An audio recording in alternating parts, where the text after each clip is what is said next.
Good morning, everyone. We have a long, full day of chores and harvesting to do today, and I'm really excited for that morning coffee. But first, we gotta do some chores.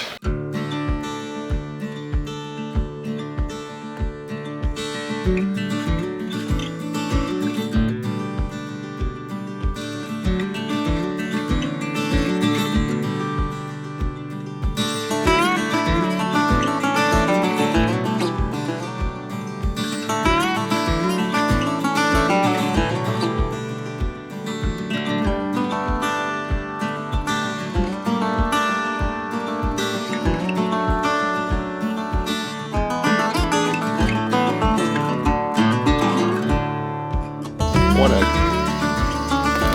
7 eggs today.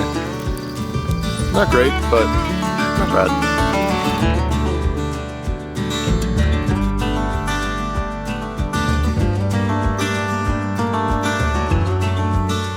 We have a lot on the agenda for later today. We're going to be harvesting a lot of our vegetables for the summer. It's be probably our last big harvest that we do. We'll do a few more as we get a little bit closer to winter, but I still need to wake up. So what that means is a cup of coffee.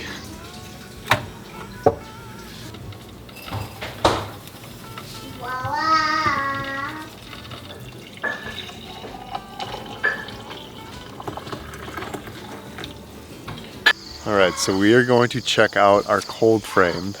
This cold frame has our sweet potatoes in there. I don't have high hopes. We kind of let it just grow, and we didn't really do any weeding. We did minimal watering.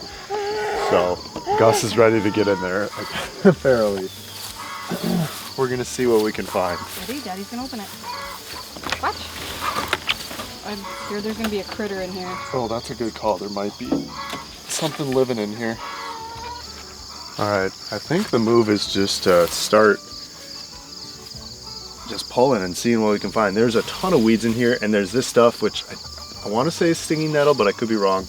The stuff though that you touch and it just like, it's horrible, and it just itches horribly. So we're gonna just start pulling and see what we can find in here.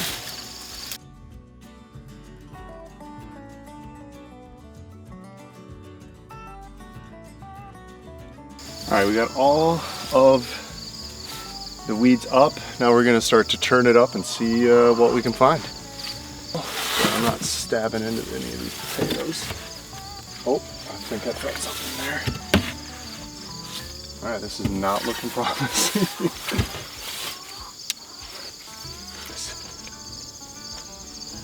Oh, no, that's not. All right. Well,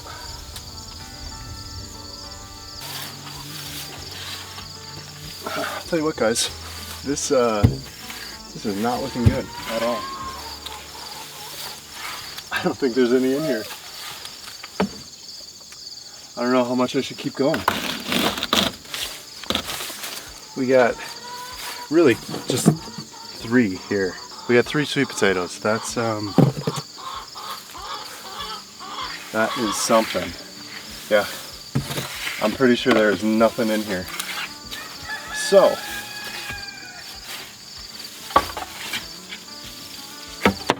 failed experiment.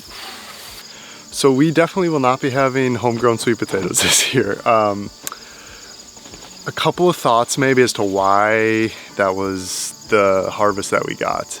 One, we did them in the cold frames this year for the very first time, which we had never done. Maybe it just wasn't the right environment for it. I really thought because sweet potatoes like that kind of warmer, moisture environment, that would be really good for them, but it obviously wasn't. I think maybe there wasn't enough dirt underneath because we had done a kind of stacked method when we filled these cold frames of some sticks and mulch and things like that, and not so much soil. And so I think maybe that played into it. The second thing is we did kind of neglect them. They obviously, you saw me pull a ton of weeds out, and Harold's eating a sweet potato right now. And with that many weeds came probably a lot of pressure, and so there just was competing for nutrients, competing for sunlight, etc. So we learned a good lesson here. We will not be putting sweet potatoes into the cold frames anymore. I guess they're gonna have to go straight into the ground because this was definitely our worst harvest, but that's okay. It's all part of the process. It's all part of the learning process. Gonna have failures along the way. We have so many every year, but now we know. So we're gonna go to the actual garden though, and we are going to find some golden nuggets here. So we're back in the garden. We are gonna be doing one of our larger harvests of the year, and as the year wraps up, we're really trying to get as much stuff out of the ground before our first frost. And it's been relatively warm actually for this area and this time of the year, in like the 80s or so the last week. But we're gonna try and get as much stuff as we can today and tonight, and we'll see where we leave off at the end. All right, so this year we grew Amish paste tomatoes for the first time, and we love them.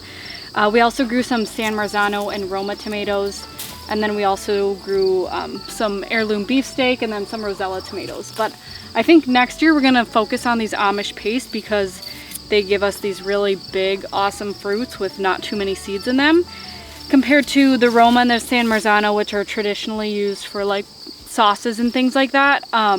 They just don't do so well here. And so next year I think we're gonna focus on doing more of the Amish paste. We will trellis them better so it's not quite this hot mess. But overall we've been really excited about how they turned out this year. You can definitely tell that the plants are dying back as we've had a couple cold snaps. No frost yet, but you can see here like they're dying. It's that time of the year, but that's okay. That's part of the season change here for sure. That little tomato? Yeah. Do you like a little tomato? Yeah. Good. So one of the things we were super stoked on this year was the peppers that we grew. These guys are blot peppers, and we've never really had good luck with peppers, ever, really, right? He's lying. We've never really had good luck with peppers, besides jalapenos. But these guys, they're called blot peppers, and they're kind of, they're like a bell pepper, and they're very good, very tasty. But they grew like super prolifically this year, which is awesome because we love peppers and we've never had a good harvest. So we are probably going to be incorporating blot peppers going forward just because we've seen the most success with them. The one thing that we have to figure out and let us know is we have to figure out how we gotta preserve these, because right now our idea is just to freeze them, but I don't know how well they'll freeze over time. So we have to figure out the way to preserve all these peppers that we have. But yeah, we're really, ooh, look at this guy. Oh, that's as big as your head, dude. Can you show the camera? Show mama. Not quite, but close enough. Good job. We got a few of these little cucumbers left, so we're gonna try and make some whole size pickles. We usually do the slices, but we got some of these here. Let's see if we can snag a couple more. Oh, look at this little guy. So round. Yeah, nice little snacks. Pickle those guys up. All right, we found one that we're definitely not gonna eat here, but that's okay. Tear that open. We'll throw it to the chickens. We are in the carrot bed now, and we are going to harvest our carrots, except for we're not gonna do this one because Sarah told me to leave the seed. So, I'm a good husband and I listen to my wife. All right, let's see what we can find here. We grew, all right, that's one handful. We like that. We grew gherkin carrots this year. Nope. No. Nope, not gherkin. We grew gherkin cucumbers.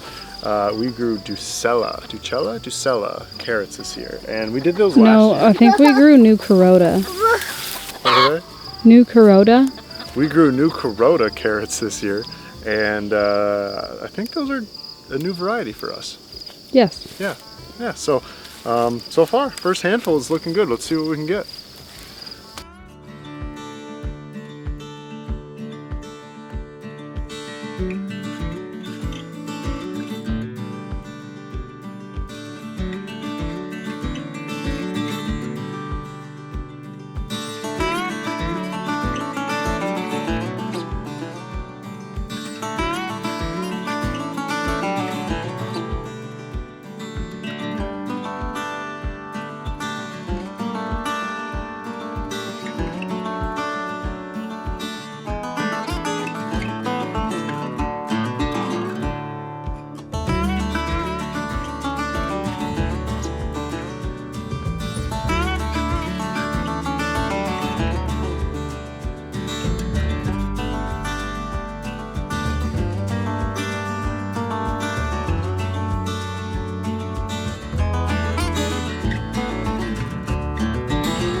So we are a big carrot family. We like carrots. Sarah eats a lot of like raw carrot salads. I like them in soups and like in different rice dishes and stuff. And so we eat a lot of carrots. One thing that we're gonna be doing differently this year though is how we're going to be preserving them. We've found, in years past we've froze them, but we found that they just don't seem to last, or like the taste just isn't that great when they've been frozen for a long time. So we're trying a new method, and we've never done it before, and that's to actually preserve them in sand. I guess how it goes is you put like an inch layer of sand down, and then you put a layer of carrots down. Inch of sand, layer of carrots, inch of sand, layer of carrots, and it's supposedly, they're supposed to last up to like 6 months at least, kind of in like a root cellar type environment. And so we're gonna try that this year, and we're gonna see how it goes. Honestly though, so far, fortunately, I'm not impressed with our harvest. This has definitely not been the best type of harvest we've ever gotten from carrots, but that's okay. We'll keep going. We'll see what we can come up with and see if we can find any little gold nuggets here.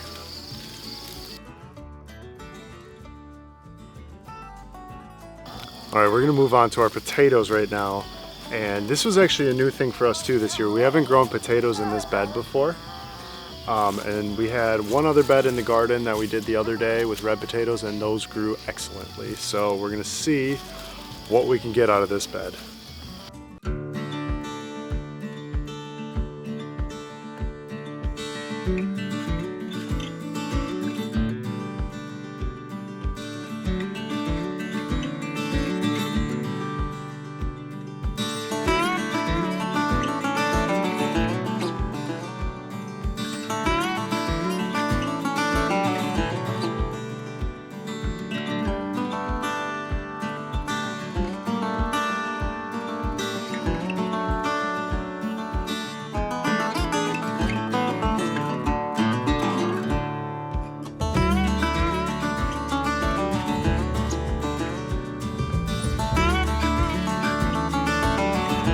Look at this guy. All sorts of weird little warts. So we like to show all the failures we have in the homestead, and we are finding, unfortunately, in this bed, I don't think we did a great job of covering up the potatoes because we're finding a lot of green ones. So when they get green, let's see if you can see this. When they get green like that, you know that they've been exposed to the sun, and those are no good for eating. So we'll compost these or feed them to the chickens or something. But yeah, lesson learned. Make sure you cover, make sure you cover your potatoes. All right, so we got a good amount of harvest stuff, but we're running out of daylight, clearly. We're gonna head inside. We're gonna show you what we're having for dinner. Also, we're gonna show you how we cure our potatoes.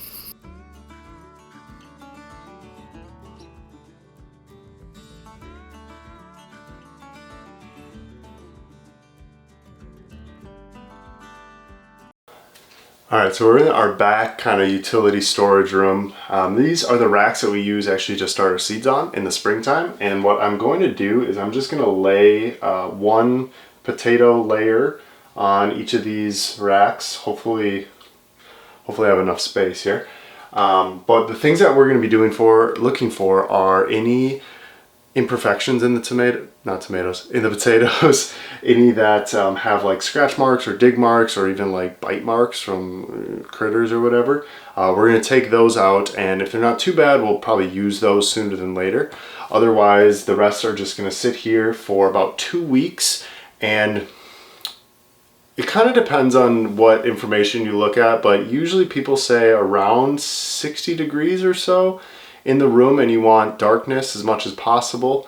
But one of the big things to keep in mind is to not wash your potatoes before you cure them. You want that dirt actually on there because that is going to help with the protective layer. If you wash them, you're going to wash part of that protective layer off, and so allowing that to harden up and to essentially just be better for long-term storage. So we're going to start stacking these potatoes. We're going to see how much we can get on here.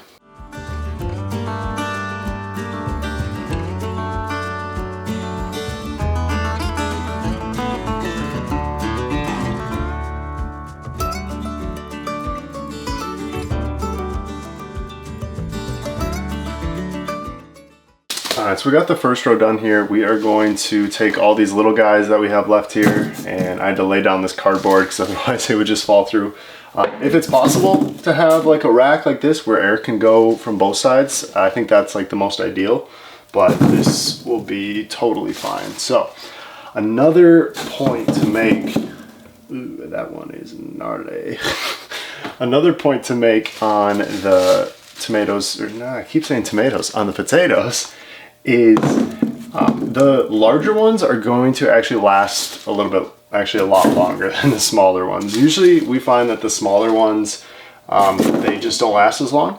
And so if you can eat those first, I'd recommend that because they'll be less likely to last as long as the larger ones. So that's just a little helpful tip to know with potatoes when you are curing them for the first time. I'm curious, let me know in the comments below if you guys grow your own potatoes, if you cure them like this, what dishes you like to use the potatoes in, because I'm going to show you next, once I get these all on, what we're having for dinner. And spoiler alert, it's going to have potatoes in it and tomatoes. Look at these little guys. You had those in like a restaurant, it's like a fine dining experience, but you grow them in your backyard and you're like, oh man, what am I going to do with that? So we are going to be making picadillo for dinner. I'm not going to claim that this is authentic. I really don't know. This is just the way that we learned how to make it. But what it is, it's a meat and kind of potato dish, but it's got like a really just Mexican, like that flavor kick that everyone loves.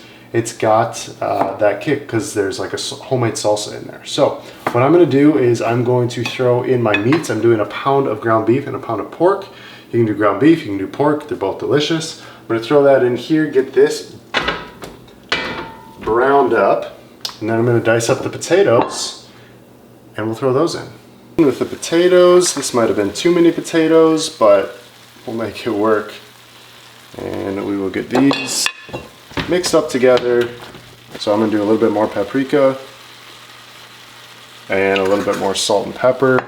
But if you have the garlic and onion in there too, that works and tastes really good.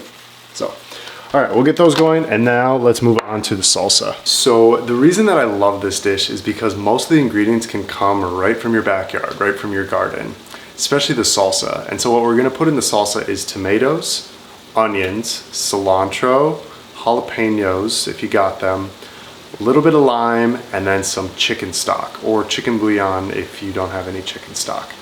And it's so easy. You mix it up, and then we're gonna put it onto the main dish. We'll cover this up, turn it down to medium heat, and we'll let this sit for about a half hour, I would say it usually takes. But what you can do is just test the potatoes, and if the potatoes feel like they're good, they will be good to go. And this is such an easy dish because you can put cheese on top, you can eat it straight, or you can put it over rice, you can put it in tortillas, you can put it over tortilla chips. It's such a flexible dish, and like it's so easy to make. So this is Mexican picadillo. Hope you enjoy it.